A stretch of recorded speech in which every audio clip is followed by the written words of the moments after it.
In the middle of the desert, a very young child wanders around while sucking on a human finger. Meanwhile, Wyndham arrives in his car and begins to explore the area, seeking the perfect spot to take pictures of the upcoming eclipse. After a few hours of waiting, he captures some incredible photographs and prepares to leave. On his way back to the car, he is shocked to see a kid crying in the small shadow of a tree. Wyndham asks him a few questions and learns that the boy is lost and has lost his parents.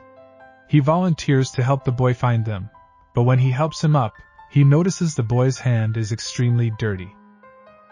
The boy starts walking further into the desert, ignoring Wyndham's suggestion to head back toward his car. Wyndham decides to follow him, continuing to ask questions, but the boy refuses to answer. After a few hours of walking, the boy asks for soda, and Wyndham shares his water bottle. Realizing there's no phone service in the area, he puts his arm around the boy to guide him back, but the kid snaps and pushes him away before running off. After noticing that all his water has spilled on the ground, Wyndham tries to return to his car, but he is truly lost and can't get his phone to work. As night falls, Wyndham searches for shelter against some rocks but can't sleep due to a strange noise. He decides to follow it, and finds a bunch of bottles hanging from branches, along with a woman singing at the bottom of a canyon. Curious, Wyndham approaches and is surprised to discover a whole house down there. A nearby ladder leads down, so he carefully descends, avoiding a fall. Eventually, he reaches the house and knocks, but no one answers. He enters anyway and finds Alina cooking. When he asks to use her phone or for directions, Alina explains that she doesn't have a phone and offers him some food. No matter what he asks, Wyndham receives no further answers from her. Not feeling hungry, he only drinks some water, prompting Alina to eat his serving as well. After dinner, Alina invites Wyndham to stay for the night, and he can't help but stare at her while she changes. The next morning, Wyndham wakes up first and quietly leaves to relieve himself, admiring a strange painting on the canyon wall. When he tries to leave, he discovers that the ladder is gone. Since Alina is still asleep, he grabs his camera and takes pictures, discovering more peculiar paintings around the house, along with a cage and an unusual animal skull. Suddenly, he hears a noise and finds Alina fixing the roof. He helps her while asking about the ladder, but Alina claims she doesn't know where it is because people sometimes take it. She says it might be back later or in a few days. Wyndham demands to know how to leave, but Alina explains that the ladder is the only way out. He then attempts to climb out of the canyon, but it's impossible without the proper equipment. Yelling for help yields no response. Coming down covered in dirt, Alina convinces him to let her wash his clothes. Later that night, Wyndham steps outside when he thinks he hears voices, but he sees nothing. The next day, he searches the house and finds bandages and a hammer, which he uses to try climbing again. As he ascends, he continues to hear the strange noises and confirms they are boys' voices. Suddenly, someone throws a pig's head down, causing him to slip and fall. Wyndham wakes up in the evening, feeling unbearable pain because the hammer is stuck in his leg. Alina soon arrives to remove it and takes him back into the house. For the next few days, Wyndham stays in bed, hallucinating from the pain and sometimes thinking there's a boy in the house with them. Meanwhile, Alina is experiencing her monthly bleeding and uses it to mark a tally on the wall.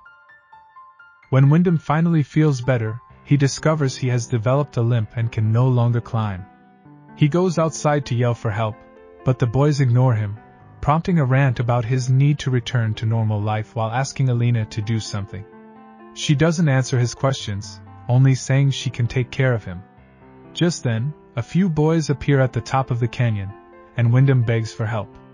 They agree to assist him but first want to know his favorite color. He answers, "Red." The boys leave for a few hours, and Wyndham hides in the shadows from the scorching sun, reminiscing about his old life. When the boys return, they throw down some rope for Wyndham, who ties it around his body. He doesn't hear one boy say he should have chosen blue. With Alina watching from the window, the boys begin pulling Wyndham up, but they stop midway. Losing his mind, Wyndham yells at them and tries to climb the rope, but the movement intensifies the pain in his wound. The boys leave him hanging for hours, and Wyndham's skin reddens under the sun. Suddenly, one boy starts urinating on him while the others move the rope from side to side and chant in a strange language. Terrified, Wyndham begs Alina for help, and she comes out, scolding the boys in that same language, causing them to lose control of the rope. Wyndham hits his head against the canyon wall and passes out. In the evening, he wakes up in bed and immediately tries to run away, but collapses after just a few steps. When Alina checks on him, she explains that the boys are strays brought together by the desert. She also tells him that he belongs there now, so he should behave and stay silent to survive. The boys appear at the top of the canyon again, spitting at him, while Alina eats dinner inside, ignoring his screams. From then on, Wyndham has no choice but to accept his new life with Alina. Noticing that his clothes are ruined, Alina offers him new ones from a trunk, and Wyndham is surprised to see she has many men's garments. Later he helps with farming, planting seeds in a surprisingly fertile section of the canyon.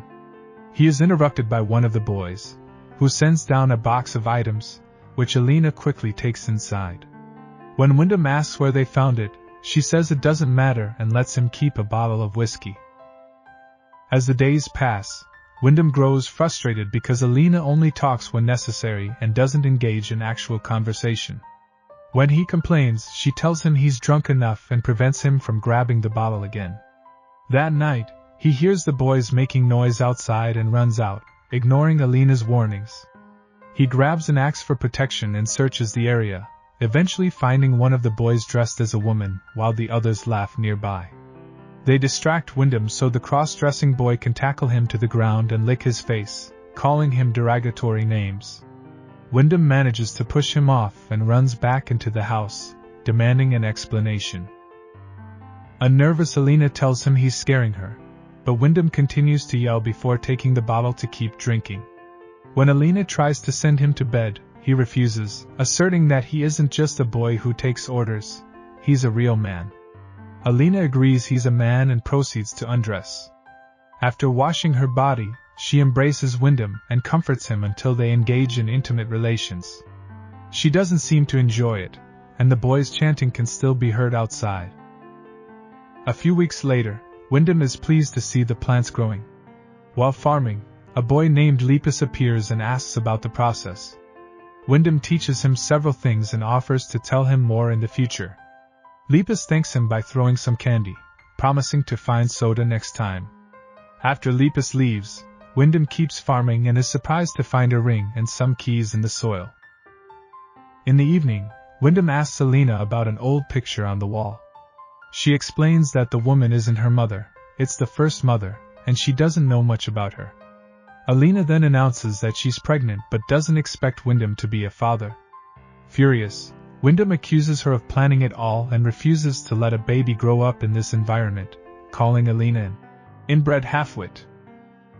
Later, Wyndham hears birds coming after his plants and runs outside to scare them off, but unfortunately, the crops have already been destroyed.